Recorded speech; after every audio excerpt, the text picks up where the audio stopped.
So we built this thing from the ground up for location-based entertainment. Amazing haptic tool. It's got so many different possibilities with it. That amazed me a lot.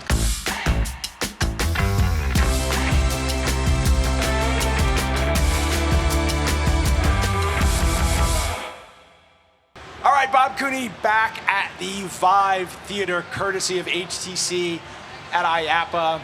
And I'm here with Martin Hawley, who is founder and something important with StrikerVR. What's your title? Chief Strategy Officer. Oh, I like that. That's a good title. Yeah. All right. We're going to talk strategy. And you've brought two very special guests. I'm going to let you introduce them. Absolutely. We have Erik from, sorry. No, he's the creator of Critical Mass, a really incredible game, Arcadia VR from up in Canada. And we also have Yury from Neverboard, who has delivered an incredible game as well called Headgun. And we're just really excited to hear just about the process. And we're really excited to finally have some pretty incredible games coming out. Dude, you're really good at this. I'm gonna leave now. Oh, sorry. No, seriously. So can we get a gun? Certainly. Can somebody bring us a gun? I want to talk because I'm really freaking excited about this thing. Awesome. And for those of you that are, we're recording this with your stream. I want you to be able to see it. So this is the Striker Mavrik-Pro. Yep. And why don't you tell people what it is? So we built this thing from the ground up for location-based entertainment. It's anywhere between 9 and 28 hours of battery life, and it's got a ton of haptics in it. We have 3 different haptic motor systems, and it's also got capacitive touch on it, VIVE touchpads for locomotion, and then this removable top cover. So that covers the tracking plate. So obviously there will be things like the self-tracking tracker, and when new tracking systems come out, you shouldn't have to retire your blaster. So we've made it to be future compatible with all tracking systems that folks like HTC can dream up. And it's got these capacitive surfaces like at the bottom and up here, and so they've enabled different weapons without mechanical buttons, and so you can make it into a crossbow, or you can make it into anything that could look like a gun, I guess. Certainly, yeah. Use it as a, no one's done it yet, but we'd like to see someone use it as a boat rudder, potentially here. Oh, yeah. All right, I like that. Bring in the sails on a sailboat with this bar down here, so. So it's an amazing piece of kit, and I'm really interested to get your take on when you saw this. Either one of you, when you saw this for the first time, what was your reaction, and what were you thinking you could do with it? So basically, we've been working with Striker since 2017, I guess, and we've been using the big ones. And when I saw this one, that amazed me a lot, because it's super light, and you can make everything with this.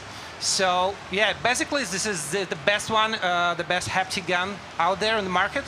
So we've integrated it in our game, and I guess that will be a hit. Yeah. And myself, when I saw the Maverick, it was, yes, please, give me one of those. We had been chasing haptic guns in our arcade for a long time. We had to modify several lesser haptic guns in the past to get even a basic experience in our arcade. And as soon as the Maverick came out, we were in development of Critical Mass, and it was something that we jumped on right away. So as a developer, though, from a creativity side, like when you look at something like this, it's really a bit of a platform, right? What have you done with it specifically, and what would you like to? What are the plans for the future? Because you've shown me some demos, and it could be shoot ping pong, the bazooka, it could be a gravity gun, it could be all these different things, and so what is this going to enable as a creator? So this is a amazing haptic tool. It's got so many different possibilities with it. Right now we're using it as shooting to get that recoil on your shoulder. But we've got plans for, say, when you get hit, when your health is going down, you start feeling your heartbeat in your hands, and really bringing you into that experience and just adding to the customer experience as much as possible. That player experience, that's your tool right there. What are some of the, like, you have a reference design for this, right? I'm assuming, and you had in your imagination what people could do with it. And Absolutely. expand on that a little bit. Like, what do you see the future of this thing? Well, we really wanted people to use it, obviously as a blaster. That's a very exciting thing. But we also are a haptics company. We're going to be making haptic peripherals into the future, different styles, different ones, leveraging our core haptic systems. We did imagine, lots of user interaction, what to do with your left hand. Normally you've got a controller in your left hand, and it's because headsets are shipped with 2 controllers. But in virtual reality, it's really nice to have a prop, and that prop emulating and feeling the touch points like it normally does in the real world. We do have ideas of loving to see this thing get snapped into a vehicle of sorts, right? So as you're moving it toward the vehicle steering wheel, it would vibrate in and lock in. Once you're locked in, and it's almost, when you would pull it away, it would vibrate heavily and then lightly, so that it has a sticky release feeling, right? And when you are using it like that, you have access to this to the touchpad, so you can actually shoot or still perform functions there. So there we go. So you would still have access to your VIVE touchpad up front. So we've actually employed the same technology and feel as the original VIVE controllers. We've got a shuttle in our city that I would love to fly around like that. Nice. And so when you think about, as a developer, what, this is a new medium we're developing for virtual reality, and we're still learning how to do that. And so where does haptic feedback come in from a thought process? So we've been developing video games forever, right? And so going in a game engine, building a 3D world, building characters and models, and even core loops and game loops, it's pretty well, that's a science, it's documented. I don't think that's true with haptic feedback yet. And so what are some of the challenges that your team maybe has run into, or that you've, like, how do you think about it? It's a whole new thing, right? I mean, from a video game standpoint, 10 years ago, 5 years ago, we weren't really thinking about haptics. Maybe making the controller on the PS controller rumble. That was the most we got. Yep. So what are the challenges, and how much of a part of virtual reality is that going to be in the future too? I think there's a lot of expectation with VR to really capture that full dive mentality that we saw in the Matrix and Sword Art Online and that sort of thing. So haptics is really speaking to that holy grail of full-on immersion. And so I think as a development studio, we have some pretty high standards to live up to with the media that we've been fed over the years with virtual reality in mind. I mean, Ready Player One just came out, all that fun stuff. So the more haptics we can get, the more that can be integrated into our games, the closer and closer we get to that full dive experience where you forget that you are wearing any sort of tech. And yeah, it's just a lovely, lovely, sleek piece of tech. Yury's being shy maybe, but the fact is that Yury's in-game assets have so many mechanical features. Yeah, it's like tell us a little bit about that. It's so integrating StrikerVR, it's like pretty straightforward, super easy, and you have like all the instrumentals for that, like SDK and stuff like this. So yeah, basically what we need to do is to take your gun and to find out what we want to, and imagine what we want to integrate into it. Yeah. So we have like blaster shooting, we have lasso teleportation, we have shields. So basically maybe we'll be using it like a steering wheel, maybe sometimes, I don't know.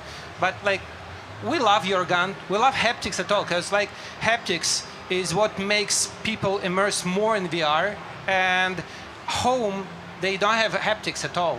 So people come to VR arcades to play games with haptics. So that's why we have haptics in all our games, and we are proud that we have StrikerVR haptics.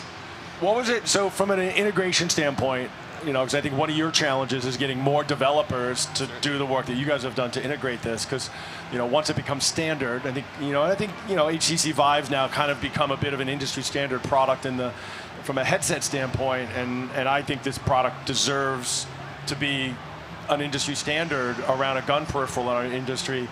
How much overhead did it create to be able to integrate this? Seriously, like if you spend X on a game, on developing the game without that, how much did it add? How much time? However you want to measure it, how much work was it? I added support 2 weeks ago. Say that again? I added support to our game 2 weeks ago. And how many developers were working on that? Just myself. So you did it yourself, you added support for that in 2 weeks? Yep. Less than 2 weeks, because you had to fly here, and the game, and the show's been going on for a couple of days, so. Yeah. So it's a remarkable, it's really easy to get integrated into the game.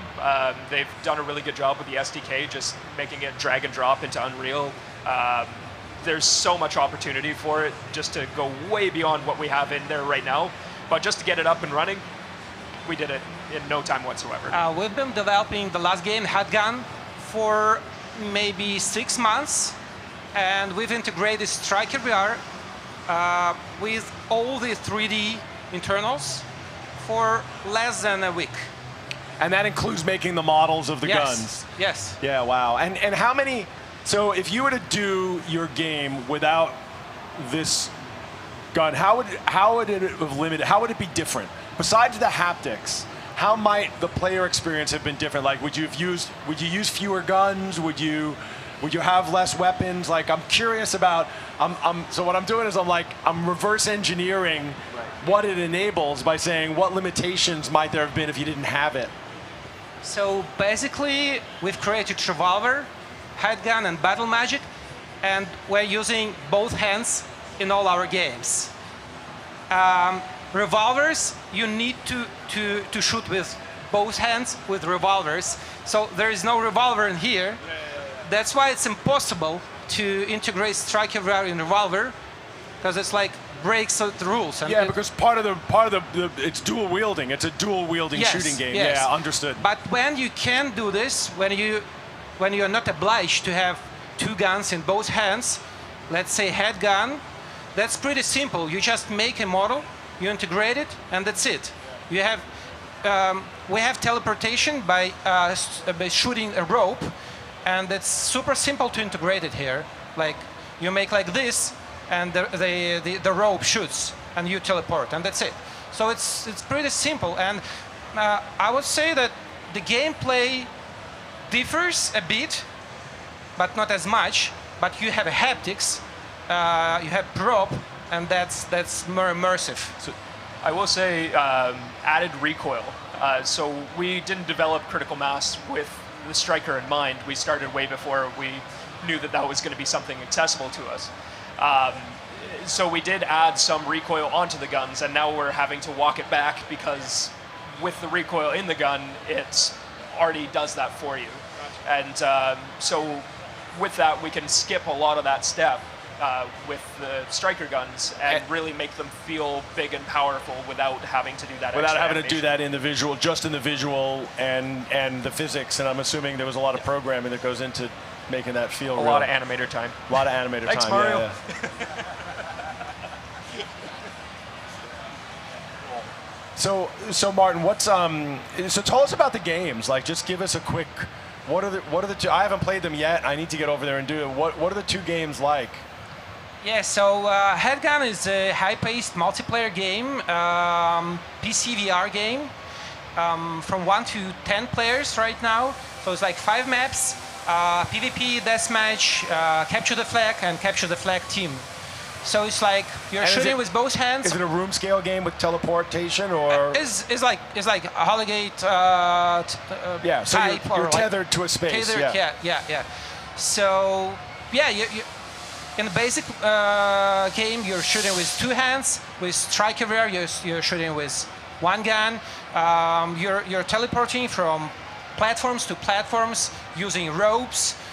Shoot enemies, like super fun, super quick. Different modes, like. Is it PvP or PvE? So it's PvE and PvP, capture the flag, deathmatch, team. So like, multiple modes. Yeah, multiple modes. Yeah, cool. And it's available on what platforms? How are you distributing it? So basically, Neverboard is a publisher. It's LB VR Games publisher. So we publish it everywhere. Now it's available on Synthesis VR, but soon it will be available like everywhere. Okay. Springboard, Octopod. Yeah. Like everywhere. Chinese cool. companies like, I hope, VR Zone, NetEase, Zamer.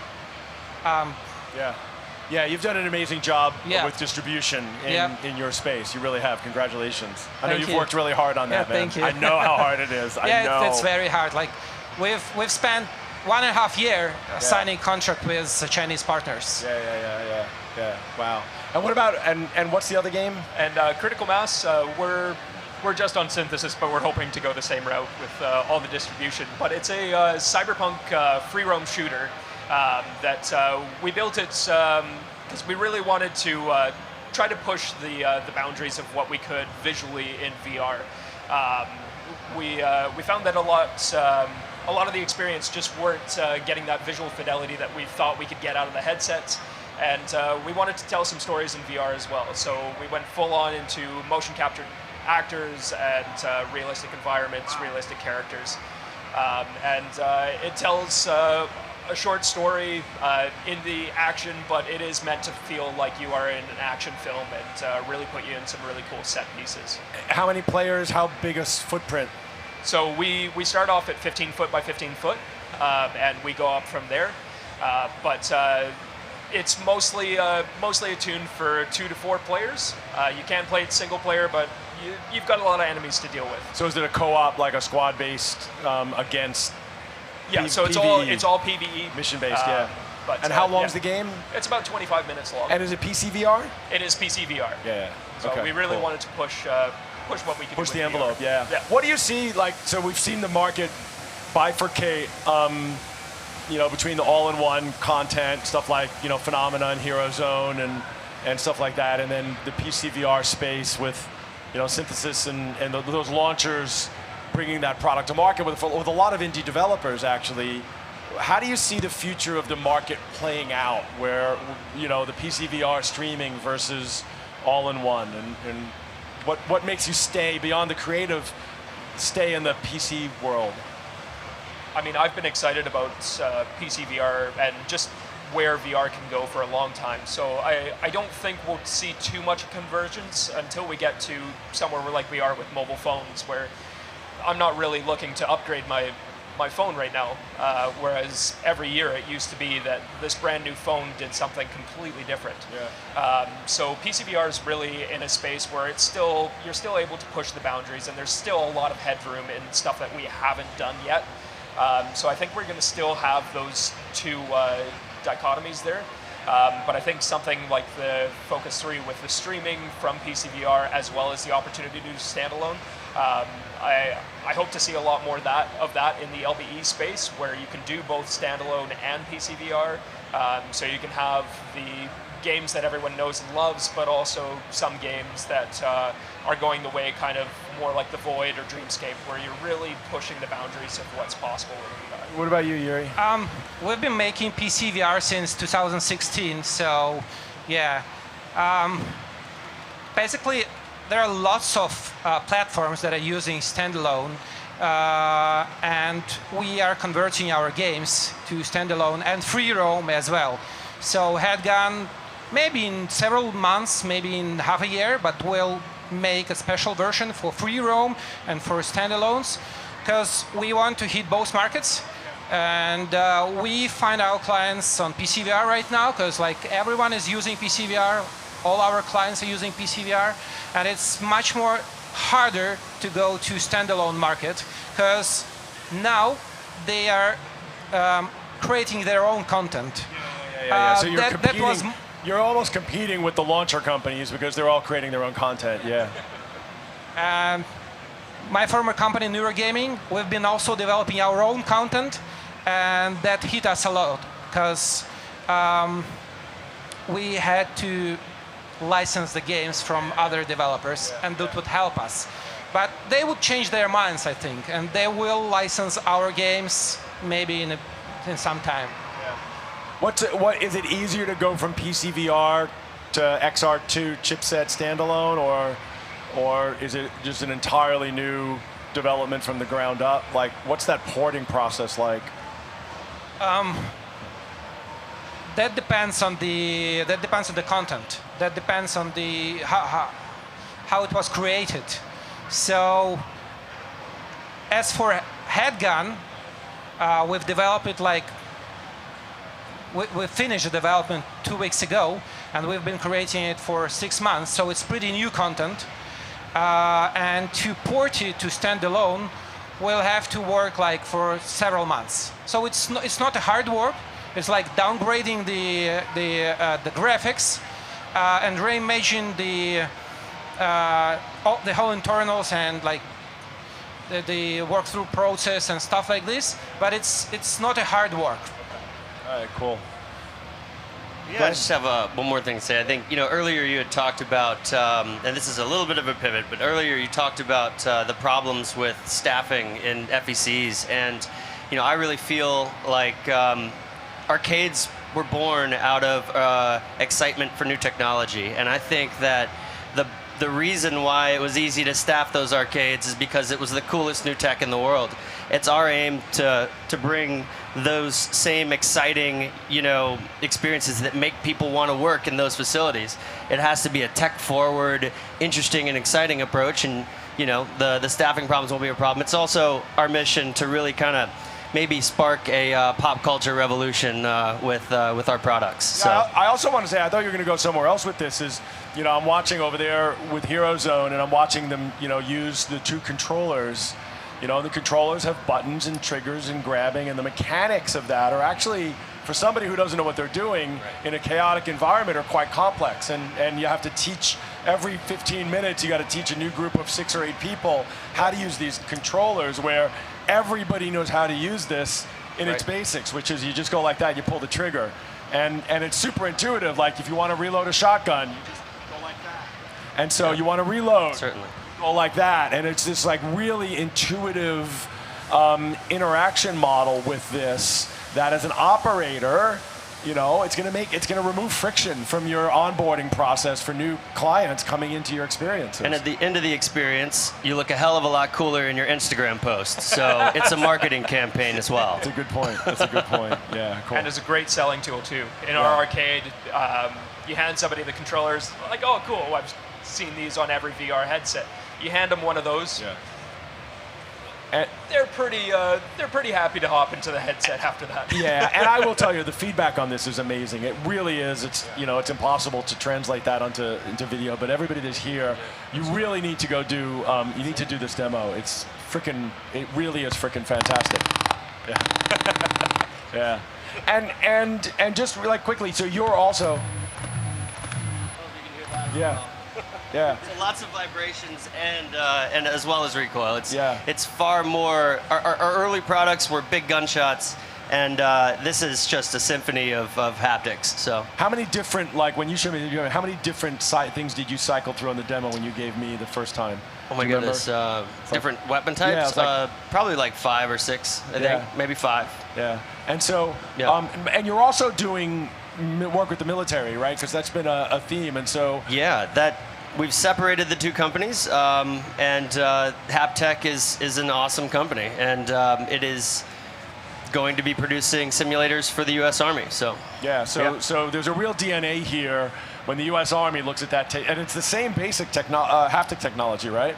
These are a little bit smaller, I would think. But, it's not. You don't have the M50 there. Right. Yeah. So, well, go ahead. Last words. I'm still waiting for, my shipment. Absolutely, yeah. So, well, look, thank you. First of all, congratulations on the new games. They're really exciting. Thank you. And thank you for the work that you're doing as indie studios. I know it's not easy, and you guys are really passionate about VR and LBE, and continuing to support location-based entertainment is really, really important. And I want to thank you guys all that.